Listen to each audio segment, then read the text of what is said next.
Good morning, everyone. My name is Robert Pellicciati, and my current role at the Department of Education is the Manager of Inclusive Assessment.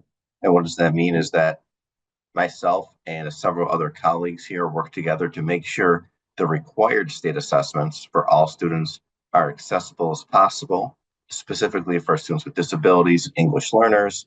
We really want to make sure that we focus on how we can make these assessments accessible for all of our students and trying to make sure that equity is built into the assessment as much as possible.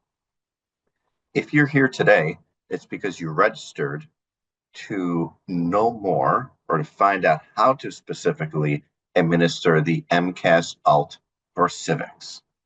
Civics is a grade 8 only assessment this year. It's required for all students in grade 8. Since it's required for all students in grade 8, students with the most significant cognitive abilities will also have the requirement to participate in some type of civics assessment. Remember, there's a civics project that's required for all students. All students have to participate in the civics project. Therefore, we want to ensure that our students, some would consider them our most vulnerable students, have the ability to participate in this particular civics assessment at their skills and abilities. You're going to hear today from Deb Hand, who's kind of like our training guru, so to speak. Deb has worked with the MCAS-Alt for several years. We're responsible for developing several important parts of the MCAS-Alt assessment, really received a lot of feedback and support from educators throughout the year. She's very knowledgeable, and I really applaud Deb for all the work that she's done, and I thank her for being here today to help provide this information to you. We are very cognizant that students in grade have some other requirements. Given that, we really thought about that in terms of what would be required for grade 8 this year. So be patient. Deb will provide some information on you, and we hope you find it very approachable. I don't want to take up too much of your time. I just want to thank you for tuning in today. We're also joined by Kevin Froten, and Kevin Froten works at Cognia, if many of you have known. He's our senior program manager there. And what does Kevin do? Kevin's really responsible for providing the nuts and bolts, the tools to help make this assessment be as accessible as it can be for educators, meaning that he works on forms and graphs, making sure the ordering process runs as smoothly as possible, and answering a lot of your technology questions. So I thank you, Kevin, for all your help and support getting this information, this presentation off today. Thank you in advance for your help. And we're also joined by a couple of educator consultants who are kind of remained in the background, and they'll answer questions. And thank you, Patty Soprano and Diane, for all your support with the program.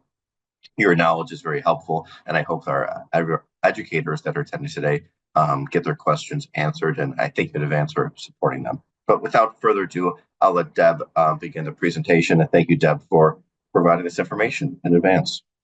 Hello, everyone. Good morning. And as Rob said, we're here to do civics, so you should be here if you're in teaching grade 8. If you came to the last one, if you came to the other civics training, this is the same exact thing. It's not part 2. So if you came here thinking it was a second part, you have the next hour and a half to yourself. So let's get started and talk about the features of the civic assessment. There are core ideas, which are basically topics, and there's 3 core ideas, A, B, and C. These topics, and I will just read them to you once. The A is Foundation and Development of the U.S. Political System and Government. B, Institutions and Structure of U.S. Government and Massachusetts state and local governments. And C, Rights and Responsibilities, the U.S. Constitution, and news and media literacy. So those are the 3 topics that you will be covering.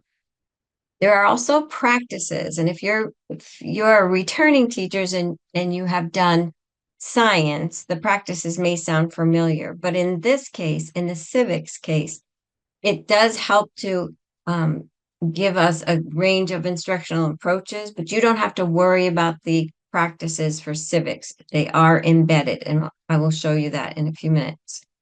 The curriculum, this allows you for civics to teach a cohesive unit rather than just those single skills in isolation. And because of the way that the civics is built, you're going to find that there are multiple entry points or access skills within a single strand. So you can have many cross-curriculum opportunities, just like in science, and we've talked about that before if you're a returning teacher. And here's the overview. So it's got Civics has, for the alternate assessment, has 3 core ideas. And you can see the practices here are embedded the numbers, and you may be familiar with them if you've worked with other students on the Civics project.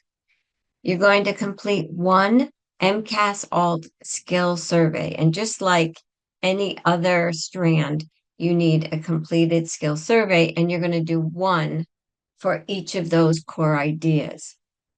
You're going to check the boxes of any of the skills the student can perform or practice independently, at least some of the times independently. And Kevin at the end will show us how this works, where you can get all this information. And then you're just going to select the entry points that best meet your student's need. And of course, if you have a student that's working at access skill level, there'll be a box that says my student cannot perform any skills in the civics core idea. So here's an example of a skill survey for core idea B. You can see on the left, there are no grades because this is all grade 8. At the top, it tells you what the core idea is and what practices are embedded in here. So it tells you the practices and what's going to be embedded within these skills. This is the skill survey, so it goes from less complex to more complex, but that very last box is the one that says my student cannot perform any of these skills. But look carefully and see if there isn't something that your student can do. And this is just the skill survey for A, B, and C, and you will complete each of those. So you'll do it one time, you'll do core A, core B, core C, and then it will be done. You'll print it out and put it behind the strand cover sheet. So these are the practices I'm talking about, but you don't have to worry about them. They're just numbered. They just came out of the frameworks numbered that way. There's no specific order for them. So if you want to take a look at those so you know what's going to be incorporated in the entry points, but they're not for you to memorize or worry about in any way, shape, or form. And this is just a visual to kind of show that they can go in any order, and how you might use them with your students. So we have a Civics Grade 8 resource guide that have the core ideas, which are those big ideas, the topics. Then we have the forms and graphs online, and they have a minimal amount of entry points. So I think you'll be surprised when you see them. The entry points include multiple skills. This is going to help you differentiate for the different students in your classroom, including access skill students. It's an excellent way for you to incorporate if you have a mix in your class of students with access skill, but also entry points. This is really going to help you. So let me show you the strand cover sheet. You should be familiar with the strand cover sheet if you've done science. It's very similar. It has a place for a student's name, and their grade is always going to be 8. And as you do our civics summary sheet, it will fill out this strand cover sheet. And I'll show you one completed at the end. So each core idea, A, B, and C, is going to have a civics summary sheet. On that civics summary sheet, you're going to have either an entry point or an access skill. It's not a measurable outcome. It's just an entry point or an access skill. It has a state-provided rubric, and I'll show you that in a moment. It's going to, you're going to attach the evidence that demonstrates the entry point that you chose or the access skill. And that evidence will have the accuracy and independence that you'll also put on the summary sheet. And then a place for the self-evaluation that you can either say, see attached, student chose this work, that type of thing. The same kind of self-evaluation we've done through all the content, or you can attach a separate sheet. So here is the civic summary sheet. may look similar to some other things that we've done, like maybe the science in some ways. But what you have here is the student's name, the date. Again, the grade's always going to be grade 8. And in this case, the civic summary sheet is for core idea A. Remember, we're going to do core idea A, B, and C. So you'll have one summary sheet for each. So here again, you can see what the topic is. Then you can see what practices are included. And then there's a place where the entry point or access skill will go. You can give us a detailed description of the activity. And I think it's going to be very important, especially if you're working with students on the lower side of this, to describe how the activity took place and how it related to the civics. And then there's the demonstration of skills and concepts, which is that rubric, and we're going to pay more attention to that in a moment. You'll see underneath the rubric, there's a place for accuracy and independence. That will be for the evidence that you're attaching to this civics summary sheet, and then a place for self-evaluation. So it's all nicely laid out for you, and you have plenty of room for your description there. So this is the rubric. And once you've completed the activity, you're going to take a look at this. And each criteria in 1, 2, 3, or 4 is going to be up to you based on how that student demonstrated their understanding of the civics topic that you just did. So if your student is doing access skill, or you're just providing all the information for them, that's a 1. I think that most of our students will be here in the 2 and 3, where they're going to demonstrate an understanding of that civics topic in an immediate personal environment. Or perhaps they could go on past their own environment and perhaps to the community. Now, if you have students working at a level 4, you may want to revisit the criteria for participation in doing an alternate assessment, but there may be some students out there that understand at a state, a national, or international level. The scores will only verify the teacher's score. They won't change it unless the evidence does not reflect the rubric. So if you have provided all the material for the student and it should be a 1 and you gave them a 4, then it will be changed. So here's the entry points for the resource guide, and you can see that we couldn't do this with any of the other content areas. On the left side, it has the core idea again, the practices, just so you're aware, and then the entry points. Now you want to make sure that we have, I want to show you these entry points, not make sure. Oh, sorry. So this entry point says, identify or create a list of rules that students follow in the classroom, school, community using information from observations, text, images, or other media. This gives you a wide range of ways in which to incorporate and include all of your students, right? Some students may be able to identify, some students may be able to help create a list of rules. It can be classroom related if that's where they are. It can be community related if that's where they are. You can use text, you can use virtual field trips. So you get to determine, using just that one, you can hit a lot of levels of students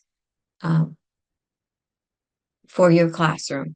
If your student is an access skill student, there's 2 steps, and this is brilliant.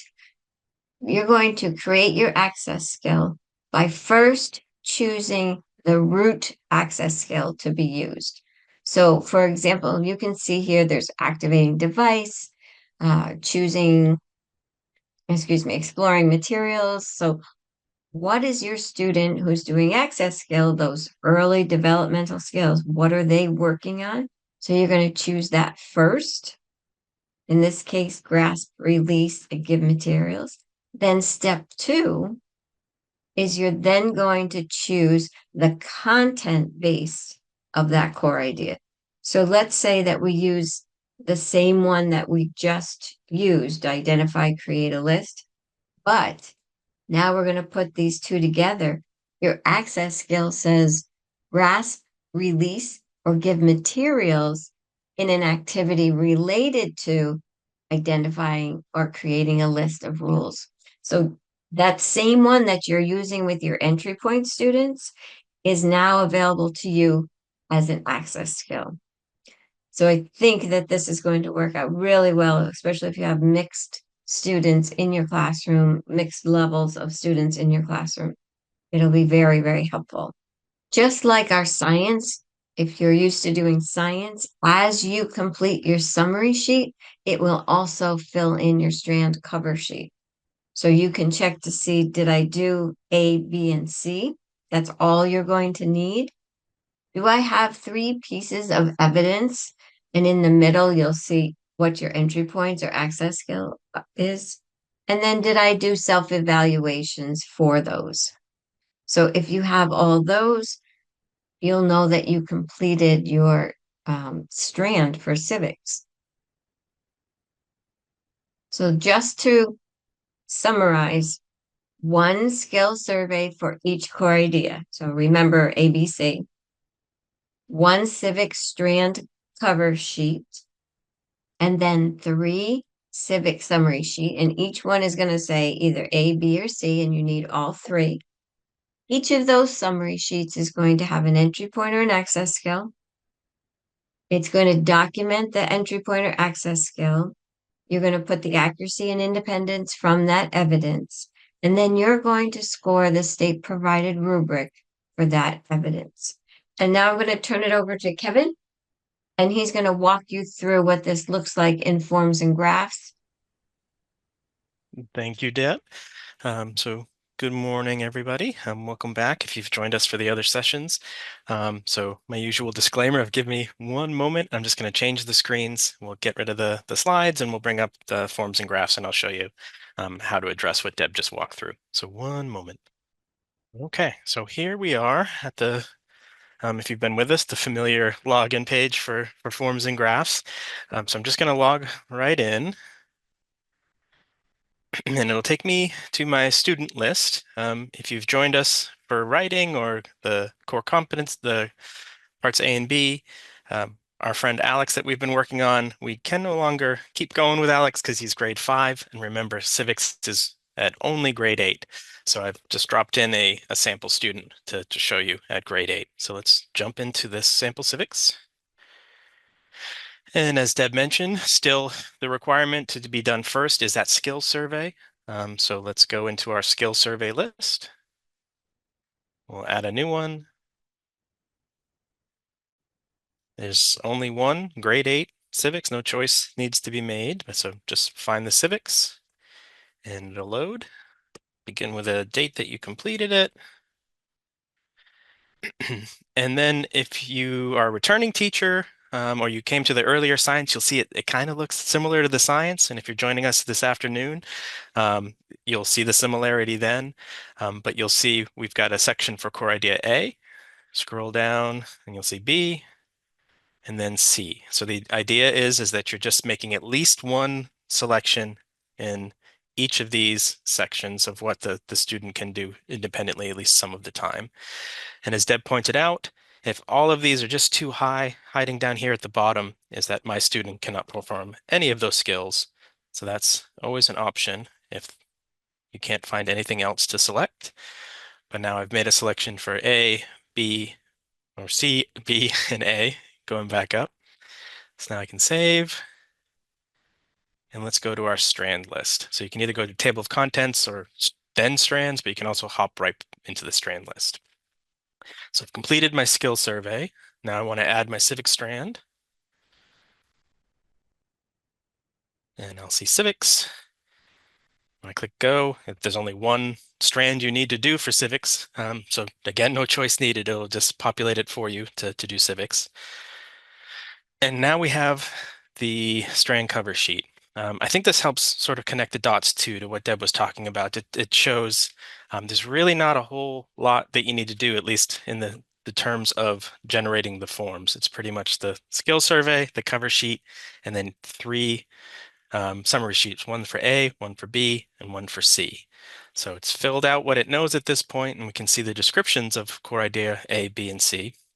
But let's dive into A, and we'll see how that works. So you don't have to add in these summary sheets. The requirement is that you always do all 3 all of the time for any student in grade 8 that you're doing this for. So we've pre-populated them for you because you don't have to choose. You don't want to do 2A and 1C. You have to do 1 each of A, B, and C. So it's just set up for you to do it that way. And then this information will populate based on choices we made when we're in the summary sheet. So to get into the summary sheet, go to summary sheet for A. Let's pretend this was today as well. We'll scroll down, and I know the temptation is here to sometimes want to check these boxes, but just remember you can't. You can click. It will not check them. When you select your entry point or access skill, it'll automatically check that for you. And to do that, another big red button, Find Entry Access. And when I click this, you'll see we have 2 tabs. So it's grade 8 only. So there's no going up and down the grades. You're either entry points or your access skills. They work a little differently in this case. So let's do entry points first, and then we'll come into core idea B, and I'll show you how to do an access skill. So for entry points, it's just about looking at the list and finding the content that makes sense. So let's go with the sample Deb was working on of creating a list of rules that students follow. Same sort of idea. When I click, it'll grab it, check off entry point, and then drop in that entry point for me. Nice big box for the description of what it is for the evidence or the activity that you're using to support the knowledge of the entry point that you selected. Just a big old text box, just like everywhere else when you're describing the what and how and materials that you are doing to address the entry point that you've selected. Then we scroll down a little bit more, and we come across that rubric Deb was talking about in this section of demonstration of skills and concepts and independence. So if you've done writing or you came to the previous writing sample, it works kind of similar. You just hover, and when you click, it'll just lock it in. So I click 2, and so it's given me a 2. You can change it as needed. It's just a hover and click for the score you want to give it.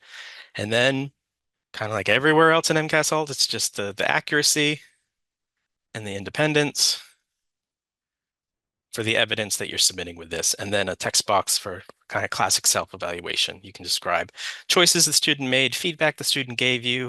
If you've got a separate sheet that you use for everything you do for self-evaluation, you can always write the C attached. And then that's it. That would be a complete A. All you need to do is actually have the evidence to submit with this, and that's it. There's really not a whole lot going on these forms. It's pretty straightforward. So select a skill, determine the appropriate rubric, conduct to create the evidence, and then just mark the accuracy and independence and self-eval if it took place. So let's pop back to the Strand cover sheet, and we can see what's happened. It's built out A for me, so I know that I've made some progress on core idea A. Let's take a look at B, and I'll show you what it looks like if you're going to do an access skill. So we'll go to summary sheet for B.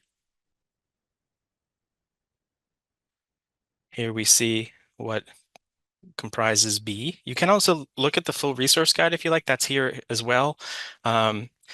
You might not need to. Everything that you kind of need is right hidden in the Find Entry Access, but if you're curious and you want to look at it all at once, you can still just click View Resource Guide and it'll open a PDF of the Civics resource guide for you. But let's go in here and choose an access skill. So access, and it'll always start you on entry points, but all you need to do is come here and click Access Skills, and you'll see it's breaking it up into that 2-step process that Deb was mentioning. So we're in core idea B, and here are all sort of the root access skills. So we've got things like activating a device and exploring materials, locate objects partially hidden.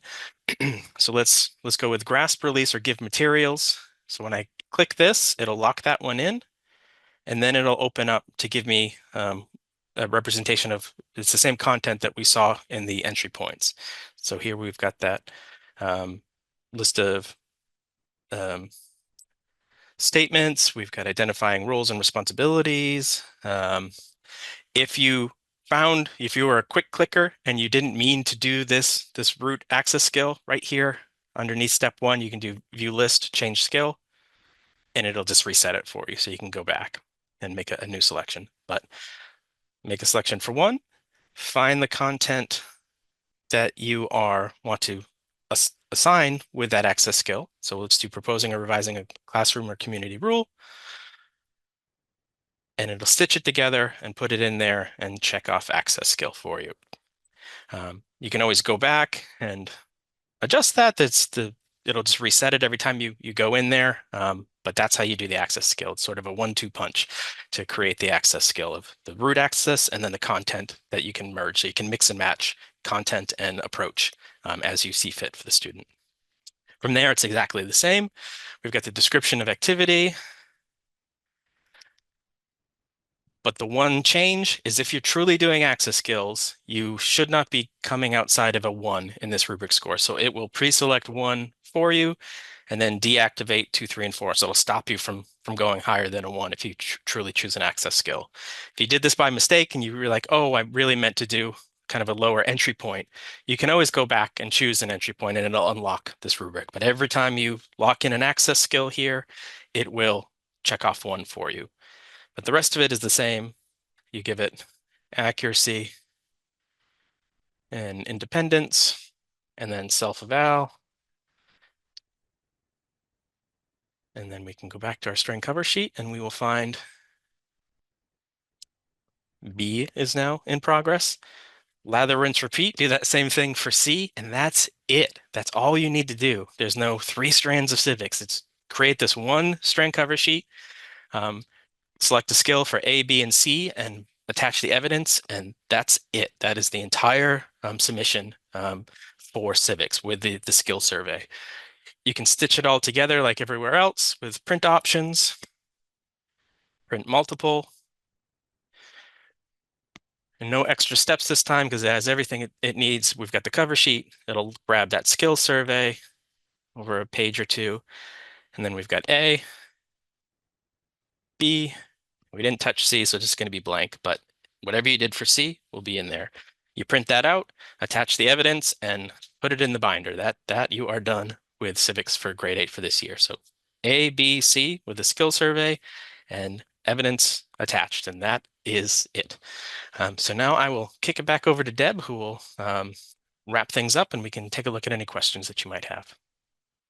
All right. Thank you, Kat. So I'm going to, so Julie asks, like science, is there no graph for this strand? That is correct. There is no graph. That's why we did the science, the civics, and the writing separate, because they're different from what we did in those core ideas. So no, none.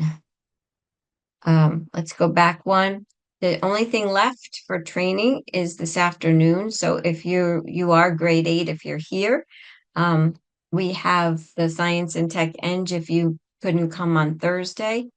And also all of these will be recorded and on the YouTube link from the department site.